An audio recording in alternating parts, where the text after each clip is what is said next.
Bismillahirrahmanirrahim. Assalamualaikum warahmatullahi wabarakatuh. Bismillah walhamdulillah wassalatu wassalamu ala rasulillah wa ala alihi wa sahbihi wa man wala amma ba'd. Alhamdulillah, selamat datang kembali di channel saya. Kita akan meneruskan kajian kita kitab Fil Hadis Syarif wal Balaghah An-Nabawiyah karangan Dr. Sa'id Ramadan Al-Buti. Kita sudah sampai pada pembahasan tentang kitab-kitab, jenis-jenis kitab hadis. Qala al-musannifu rahimahullah ta'ala wa nafa'ana bihi wa bi'ulumihi wa amadana bimadadihi wa hafaza alaina bibarakatihi wa asrarihi fi darain amin. ثم رؤي أن تفرد أحاديث النبي صلى الله عليه وسلم في مؤلفات خاصة لا يمتزج بها غيرها من أقوال الصحابة وفتواهم. Kemudian ada pendapat yang kemudian menyuruh untuk agar hadis-hadis Rasulullah SAW itu dibuat dalam sebuah karangan yang khusus. Artinya hanya menulis hadis-hadis yang sahih dalam satu kitab, wala yamtaziju biha ghairuha min aqwali sahabat wa fatawahum, dan tidak berkumpul dengan baik perkataan sahabat ataupun fatwa-fatwa mereka. Jadi dijelaskan pada video sebelumnya bahwasanya dulu pengumpulan hadis itu di permulaannya mereka masih mengumpulkan hadis-hadis Nabi Muhammad SAW tercampur dengan fatwa sahabat dan perkataan mereka. Dan ini tampak misalkan kalau kita baca dalam kitab Muwatta karangan Imam Malik, di sana tidak hanya menyebutkan hadis-hadis dari Rasulullah SAW, tetapi juga masih ada perkataan sahabat. وفي خلال القرن الثاني وأوائل القرن الثالث ظهرت مدونات لحديث رسول الله صلى الله عليه وسلم مختلفة في الطريق والمنهج وكيفية الاستقصاء، وهي في مجموعها تنقسم إلى ما يسمى بالمسانيد والصحيح والصحة والسنن والمعاجم، وسأشرح كل منها بكلمة موجزة وأعرفك عليها أو على نماذج منها وأحيلك في تفصيل ذلك كله إلى المراجع الخاصة بهذا الفن. Kemudian pada awal abad ketika sudah masuk abad kedua Hijriah dan awal abad ketiga Hijriah, mulai ada karangan-karangan atas hadis baginda Nabi Muhammad SAW yang itu mukhtalifatan fit tariqah. Cara penulisannya itu berbeda-beda. Mukhtalifan tariqah wal manhaj. Manhajnya juga berbeda. Wa kaifiyatul istiqsa. Cara mengumpulkan hadisnya berbeda. Kemudian itu semua cara-cara yang berbeda itu kalau kita lihat terbagi menjadi beberapa jenis. Ada namanya kitab hadis namanya masanid, mufradnya namanya musnad, kemudian sihah atau sahih, kemudian sunan, kitab sunan, wal mu'ajim dan mu'ajim. Jadi yang paling banyak pada waktu itu jenis-jenis kitab hadis itu ada 4 ya. Ada masanid atau mufradnya musnad, kemudian sihah, sunan dan ma'ajim. Ada 4 itu. Kemudian kata beliau kita akan memperkenalkan apa perbedaan dari masing-masing ini, baik itu sunan, sahih, ma'ajim ataupun musnad.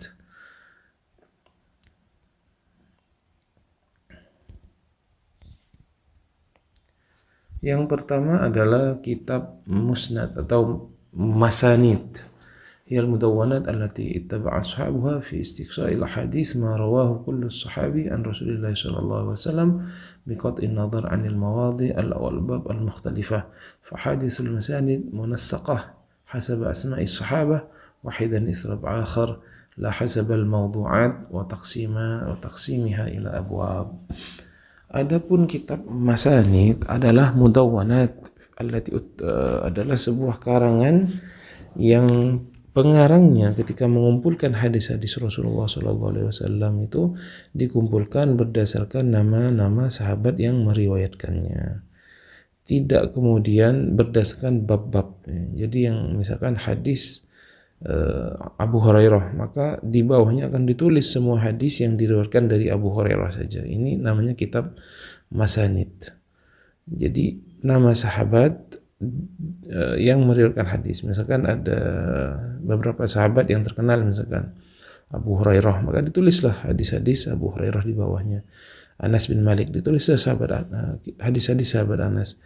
Sayyidah Aisyah, ditulislah hadis-hadis Sayyidah Aisyah ila akhirih, semua sahabat, dan juga dituliskan hadis. Itu namanya kitab musnad. Wa awwalu man allafa al-masanid Abu Dawud At-Tayalisi. Nah, ini yang pertama kali menulis masanid namanya Abu Dawud At-Tayalisi. Beliau dari 133 Hijriah sampai 204 Hijriah. Wa syarul masanid wa awfaha wa awsa'aha Musnadul Imam Ahmad bin Hanbal. Adapun kitab masanid yang paling terkenal, paling luas cakupannya, paling bagus pembahasannya adalah kitab musnadnya Imam Ahmad bin Hanbal, 164 sampai 241. Wa huwa matbu'un mutadawal, dan dia kitab yang bisa kita peroleh sekarang, matbu', sudah tercetak, bisa diperoleh di toko-toko kitab. Namanya kitab Musnad Ahmad ibn Hanbal. Ini yang paling terkenal daripada kitab-kitab musnad yang lain. Tetapi yang pertama kali mengarang kitab dalam jenis musnad ini namanya adalah Abu Dawud At-Tayalisi.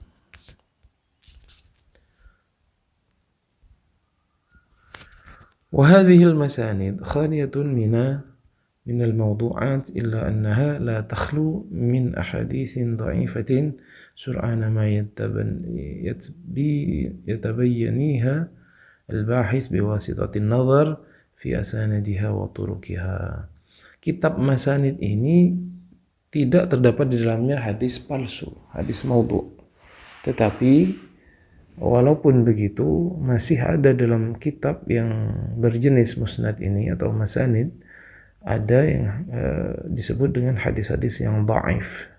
Kalau kita memperhatikan kitab musnad ini, maka kita akan cepat melihat hadis-hadis yang dhaif ini melalui sanadnya dan jalur periwayatannya. Akan ketemu bahwasanya melalui jalur ini terdapat rawi yang dhaif misalkan, maka akhirnya hadis yang diriwayatkan melalui jalur hadis tersebut menjadi dhaif. Itu yang pertama ya, musnad. Jadi kitab musnad ini disusun berdasarkan nama sahabat, kemudian juga dia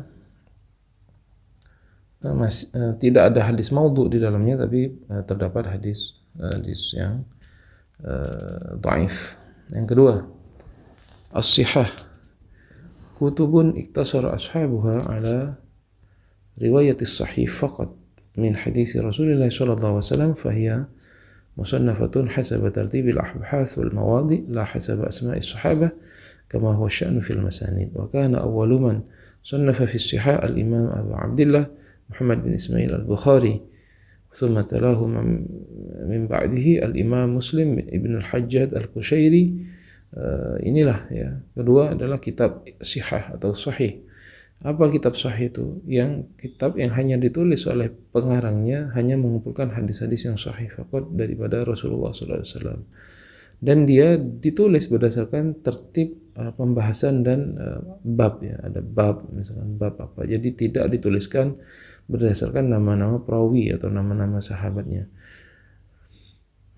Orang pertama yang menulis kitab sahih ini adalah Al-Imam Abu Abdullah Muhammad ibn Ismail al-Bukhari, 194 sampai 256 Hijriah. Inilah orang yang pertama kali, imam yang pertama kali mengarang kitab sahih. Kemudian setelahnya adalah Imam Muslim ibn Hajjaj al-Qushayri. Maka setelahnya adalah murid beliau Imam Muslim bin Hajjaj. Ini adalah kitab sahih. Maka kitab sahih ini yang kemudian hanya mengumpulkan hadis-hadis yang sahih dari Rasulullah SAW.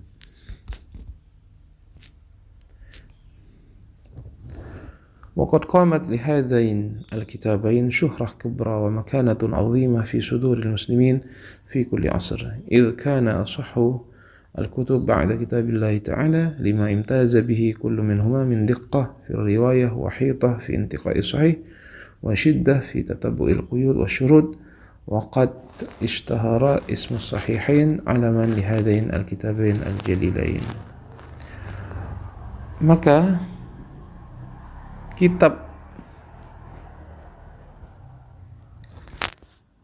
kemudian kitab ini mendapatkan syuhrah kubra, mendapatkan kemasyhuran dan mempunyai kedudukan di dalam masyarakat Islam di sepanjang masa, karena hadis ini sangat diqqah, jadi sangat detail dalam periwayatan. Jadi tidak dimasukkan dalam kumpulan hadis-hadis sahih ini kecuali hadis yang kemudian benar-benar sahih berasal dari Rasulullah SAW. Hadis-hadis yang hadis-hadis yang benar-benar kualitasnya sahih. Kemudian begitupun juga ada syiddah di sana. Jadi mereka ketika mengumpulkan hadis ini hanya mengumpulkan hadis-hadis yang kualitasnya baik secara rawinya itu kemudian memenuhi syarat-syarat hadis sahih. Jadi akhirnya dengan syarat yang begitu ketat ini, akhirnya dua kitab, baik kitabnya Al-Imam Bukhari ataupun kitabnya Al-Imam Muslim, diberikan nama As-Sahihain. Jadi akhirnya diberi nama As-Sahihain. Jadi kalau Anda mendengar kata-kata As-Sahihain, itu adalah kitab daripada Al-Imam Bukhari dan Imam Muslim, karena keduanya kitab sahih. Dua kitab sahih, maka namanya As-Sahihain.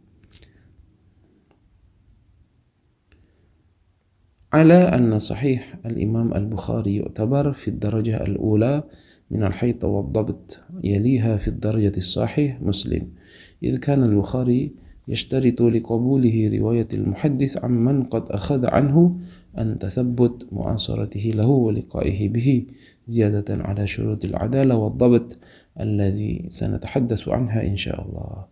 Kenapa?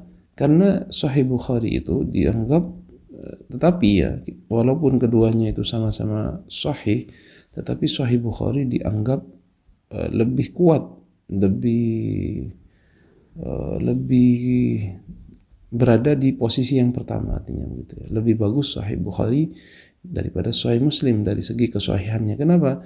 Karena Imam Bukhari itu ketika dia mensyaratkan adanya persambungan antara rawi satu dan rawi yang lain, dia harus yakin bahwasanya rawi tersebut pernah hidup semasa. Jadi dan juga ditambahi harus ada keterangan bahwasanya antara satu rawi dan rawi tersebut ketersambungannya mereka pernah bertemu. Jadi tidak mencukupkan kepada pernah hidup semasa, tetapi juga mereka harus bertemu. Selain itu juga ada syarat-syarat yang lain, misalkan dalam pensyaratan seorang rawi itu dia harus adalah, harus bagus keadilannya, artinya dia bagus, tidak bermasalah dari segi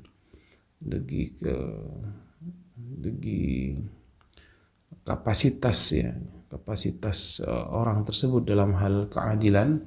Dan juga dhabt ini kapasitasnya sebagai seorang yang menghafal, jadi hafalannya bagus, kemudian juga orangnya tidak ada masalah dari segi keadilan.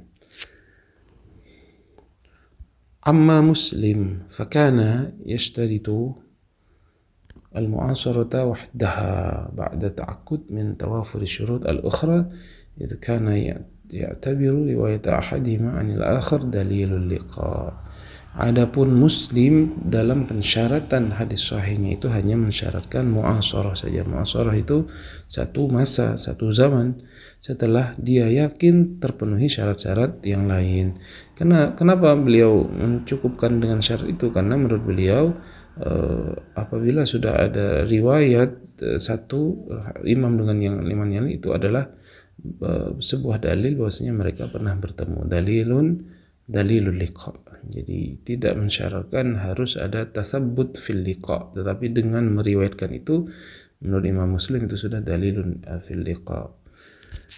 Wa huwa i'tibar wajih, اعتبار سليم ووجيه بعد ثبوت العدل والصدق غير أن البخاري كان أكثر شدة في الحيط والحذر. Dan apa yang dilakukan oleh Imam Muslim ini adalah sebuah i'tibar, sebuah usaha yang salim, yang bagus, wajih dan juga bagus, setelah beliau memperhatikan daripada adalah dan kejujurannya. Tetapi dalam hal ini Imam Bukhari lebih ketat. Jadi Imam Bukhari lebih ketat pensyaratannya, sehingga kitab beliau lebih diutamakan oleh ulama, dinilai berada pada posisi pertama dan Imam Muslim pada posisi kedua.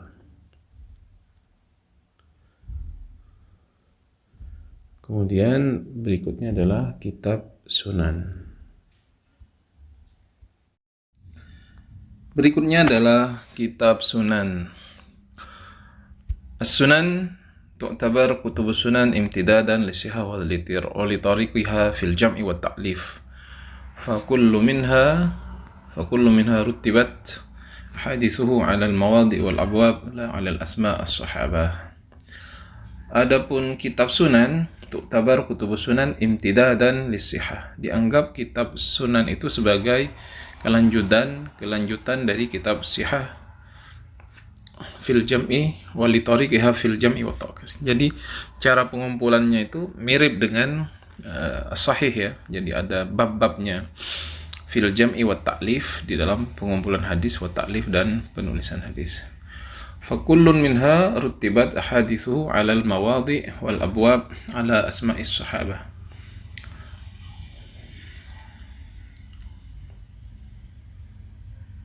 Fakulun minha rutibat ahadithuhu, dan masing-masing dari kitab sahih ataupun kitab sunan itu rutibat ahadithuhu, hadis-hadisnya itu disusun alal mawadhi wal abwab, berdasarkan bab-bab ya, ada bab-babnya. La ala asma'is sahabah, bukan atas nama para sahabat. Illa anna sunan taftariku anis sahihain بأن مؤلفي السنن لم يشترطوا الاقتصار على الصحيح بل أخرجوا الصحيح والحسن والضعيف في بعض الأحيان ولكنهم بيّنوا ذلك وربما المحوا إلى أسباب الضعف إن اقتضى الأمر. Tetapi dalam kitab sunan itu ada perbedaannya dengan kitab sahih. Kalau kitab sahih jelas mereka menuliskan hanya hadis-hadis sahih. Tapi kitab sunan tidak mensyaratkan dalam kitabnya itu hanya yang derajatnya sahih, tetapi juga menuliskan hadis-hadis yang hasan dan dhaif di beberapa keadaan. Tetapi ketika mereka menuliskan hadis dhaif ini, mereka menjelaskan sebab kedhaifannya jika hal itu diperlukan. Jadi itu adalah kitab sunan.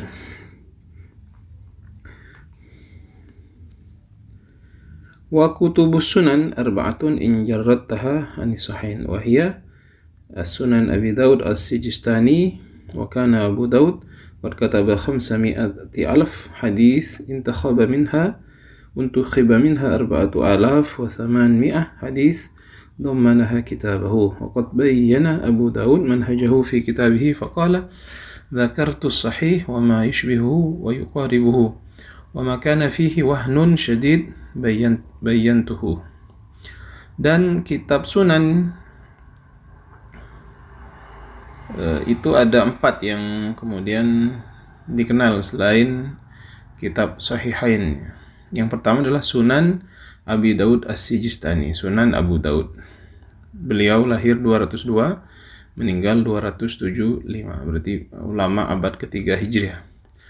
Dan Abu Daud ini telah menulis 500,000 hadis, 500,000 hadis, yang kemudian dipilih dari 500,000 itu hanya dipilih 4.800-an hadis. Dari 500.000 diambil 4.800 hadis dan kemudian dituliskan dalam kitabnya itu. Kemudian Abu Daud menuliskan sendiri manhajnya dalam kitabnya. Beliau mengatakan zakartus sahih wa ma yushbihu wa yuqaribuhu. Saya hanya menuliskan hadis-hadis sahih dan yang menyerupainya. Adapun apabila ada hadis yang terdapat kedhaifan, maka saya akan menjelaskannya. Ini yang beliau sebutkan. Jadi memang berusaha untuk hanya menulis hadis-hadis sahih, tetapi beliau juga kalau ada hadis yang dhaif, beliau jelaskan sebab kedhaifannya. Yang pertama Sunan Abu Daud ya. Yang kedua As-Sunan Al-Imam At-Tirmidzi wa ismuhu Isa Muhammad bin Isa At-Tirmidzi wa qad sama kitabahu Al-Jami' wa qad akhrajahu fihi rahimahullah as-sahih wa ma dunahu min al-hasan wad-dha'if wal-munkar walakinnahu bayyana ad-dha'if wa wajhu ad-dha'fihi wal-munkar wa sabab nakaratihi wa bayyana thiqat min al-matrukin fi sanadi alladhi yarwihi. Sunan At-Tirmidzi ini lahir 279 dan meninggal 209 meninggal 279. Namanya Abu Isa Muhammad bin Isa At-Tirmidzi. Dan beliau menamakan sendiri kitabnya ini ya. Walaupun terkenal dengan Sunan At-Tirmidzi, tapi beliau sendiri menamakannya kitab Al-Jami'. Dan beliau menulis dalam kitabnya itu hadis-hadis sahih dan juga hadis hasan, dhaif, ada juga sebagian yang mungkar. Tetapi ketika itu dhaif, beliau jelaskan kedhaifannya, dan ketika dia menuliskan hadis mungkar disebutkan juga sebab kemungkarannya. Beliau juga menjelaskan antara perawi-perawi yang thiqah yang terpercaya dari perawi-perawi yang matruk. Matruk itu perawi yang tidak bisa dijadikan sandaran, yang ditinggalkan dalam sanad hadis yang beliau tuliskan.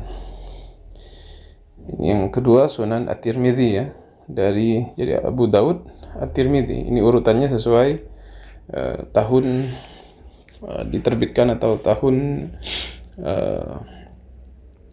dituliskannya kitab tersebut. Yang nomor 3 Sunan Al-Imam An-Nasa'i. Wasmuhu Abu Abdurrahman Ahmad bin Shu'aib Al-Khurasani An-Nasa'i. وكان قد صنف كتابا اسمه سنن الكبرى وقدمه إلى أمير الرملة فقال له أكل ما فيها صحيح؟ فقال فيها الصحيح والحسن وما يقاربها. فقال له فاكتب لنا الصحيح منه مجردا. فاستخلص منه السنن الصغرى وسماها المجتبى من السنن وهي التي بين أيدينا اليوم والتي يطلق عليها سنن النسائي. Yang ketiga adalah Sunan Al-Imam An-Nasa'i. Beliau lahir 251 dan meninggal 303 Hijriah. Berarti termasuk ulama abad ketiga Hijriah ya. Dan awal abad keempat Hijriah. Namanya adalah Abu Abdurrahman Ahmad bin Shu'aib Al-Khurasani An-Nasa'i. Beliau menulis kitabnya ini dan dinamakan pada awalnya dengan Sunan Al-Kubra. Dan dihaturkan kepada Amir Ramlah. Dihaturkan kepada Raja Ramlah. Maka rajanya berkata, apakah kamu hanya menulis hadis-hadis yang sahih? Maka dia jawab, tidak, ada yang sahih, ada yang hasan, dan yang mendekati hasan. Kemudian Amir Ramlah berkata, tidak, saya ingin kamu menulis hadis yang sahih saja. Kemudian dari kitab yang disebut dengan Sunan Al-Kubra itu, beliau hanya mengambil hadis yang sahih saja. Kemudian dibuat kitab namanya As-Sunan Al-Sughra. Dan diberi nama kitab As-Sunan As-Sughra-nya itu dengan Al-Mujtaba Minas Sunan, yang terpilih dari kitab Sunan. Nah, Al-Mujtaba Minas Sunan ini adalah kitab yang ada sekarang yang terkenal dengan Sunan Al-Imam An-Nasa'i. Jadi awalnya kitab Sunannya Imam An-Nasa'i ini adalah kitab yang terdiri dari banyak macam kualitas hadis ya. Ada yang sahih, hasan, dan dhaif. Tapi kemudian karena diperintah oleh Amir, oleh Ar-Ramlah ya, akhirnya kitabnya itu diberi nama As-Sunan As-Sughra atau Al-Mujtaba Minas Sunan yang ada di zaman sekarang ini. Ini disebut dengan Sunan An-Nasa'i.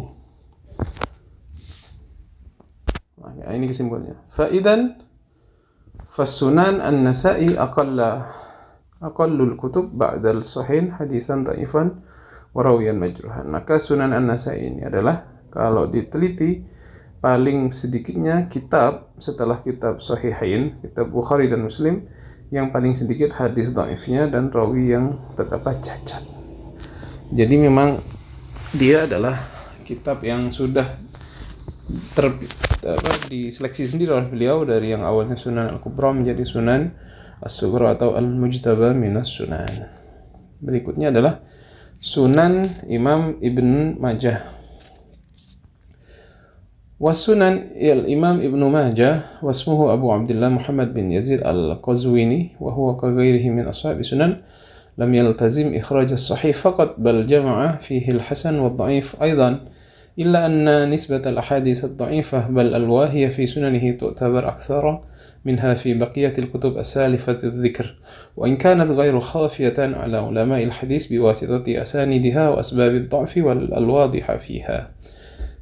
Sunan Ibnu Majah, nama beliau adalah Abu Abdullah Muhammad bin Yazid Al-Qazwini. Nama lengkapnya Abu Abdullah Muhammad bin Yazid Al-Qazwini. Wa huwa kaghairihi min ahli sunan lam yaltazim ikhraj as-sahih faqat.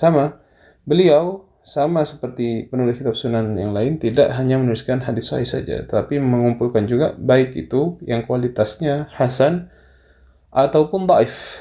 Tetapi setelah diteliti ternyata kitab ini, Imam Ibnu Majah ini, nisbah atau hadis dhaif yang terdapat di dalam kitabnya ini sangat banyak sekali daripada kitab-kitab yang kita sebutkan tadi, baik Sunan Abu Daud maupun At-Tirmidzi ataupun An-Nasai. Jadi di antara kitab sunan itu yang paling banyak adalah kitab Sunan Ibnu Majah.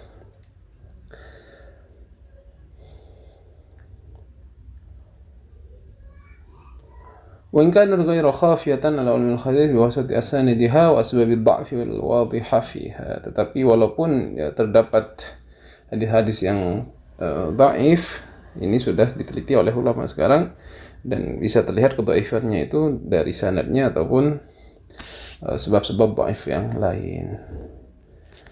Wa jumlatu ahaditsil waridah fi Sunan Ibnu Majah 4,341 حديثا 4,341 hadis. والمزيد فيها على مجموع ما رواه أصحاب الكتب الخمسة السابق ذكرها 100,339 حديثا. Jumlah hadis yang ada dalam kitab Sunan Ibnu Majah itu berjumlah 431 hadis. Tetapi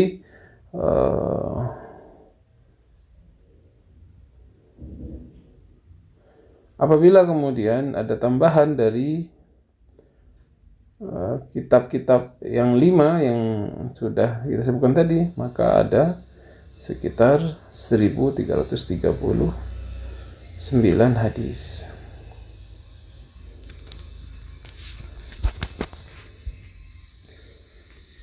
Wa hadhihi hiya kutubus sunan wa idza adafta ilaiha sahihain ay sahih al-Bukhari wa sahih Muslim asbahta kutuban sittan. Ini adalah yang disebut kitab sunan. Ada 4. Apabila engkau tambahkan dari kitab yang 4 ini, kitab dengan 2 kitab sahih, yaitu sahih Bukhari dan Muslim, maka nanti kitabnya menjadi 6. Maka ini yang terkenal disebut dengan kutubus sittah. Kitab yang 6. Wa'timadan ala hadha al-i'tibar يجمل العلماء كتب السنة الصحيحة بقوله الكتب الستة وهي الكتب الأولى المعتمدة في الحديث وأصحها كما قد علمت صحيح البخاري ومسلم. Maka berdasarkan iktibar atau cara pandang seperti ini, maka para ulama kemudian berkomentar terhadap kutub sunan dan sihah. Apa komentar ulama? Al-kutub as-sittah wa hiya al-kutub al-ula al-mu'tamadah fil hadis. Maka kitab 6 ini adalah kitab yang pertama kali kemudian dijadikan acuan dalam bidang hadis.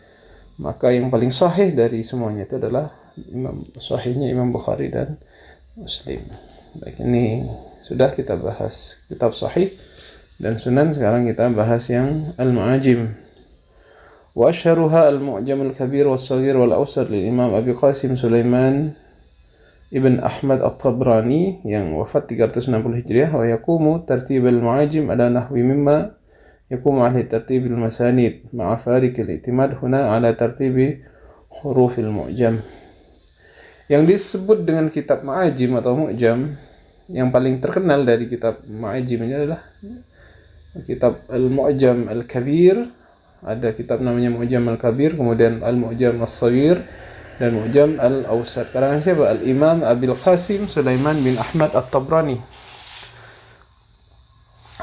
Penulisan kitab Mu'jam ini sama dengan penulisan kitab Musnad berdasarkan nama-nama para sahabat. Tetapi yang berbeda antara kitab Mu'jam dan kitab Sunan adalah kitab Mu'jam menggunakan urutan dalam huruf Mu'jam, yaitu alif, ba, ta, sa, dan selanjutnya.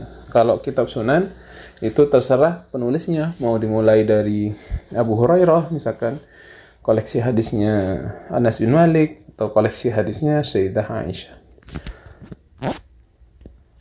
Waqad adara At-Tabrani Mu'jamahu al-Kabir ala asma'i as-sahabah hasab tartib huruf al-Mu'jam فاشتمل على نحو 520,000 حديث وأما معجمه الأوسط والصغير فقد أداره على أسماء الشيوخ حسب حروف المعجم أيضا. Maka Imam Tabrani menuliskan kitabnya Mu'jam al-Kabir itu berdasarkan nama-nama sahabat, tetapi diurut berdasarkan huruf Mu'jam, yaitu dari alif, ba, ta, dan selanjutnya. Dan tertulis di sana di Mu'jam al-Kabir itu sekitar 520,000 hadis. 520,000 hadis. 520,000 hadis. Adapun Mu'jam Awsat dan Shaghir dituliskan berdasarkan nama-nama gurunya, dan itu disesuaikan juga dengan huruf Mu'jam. Kalau yang Mu'jam al-Kabir ditulis berdasarkan nama-nama sahabat tapi diurut dari huruf Mu'jam, alif, ba, ta, dan seterusnya. Adapun Mu'jam Awsat dan Shaghir ditulis nama-nama guru beliau ketika beliau mendapatkan hadis dari gurunya, kemudian dituliskan juga dalam tertib huruf Mu'jam, itu dimulai dari huruf alif. Wala raiba anna fiha sahih wa dhaif. Maka tidak perlu kita ragukan lagi, dalam kitab Mu'jam itu ada yang sahih, ada juga yang dhaif. Wal wahi, ada juga yang wahi. Illa anna iktiran kullu minha bil isnad wal asma' ar-ruwah yakshifu sahih minha an ghairihi. Tetapi dengan penulisan sanad dalam kitab-kitab hadis itu, maka kita akan menyingkap baik itu hadis yang sahih ataupun yang tidak sahih.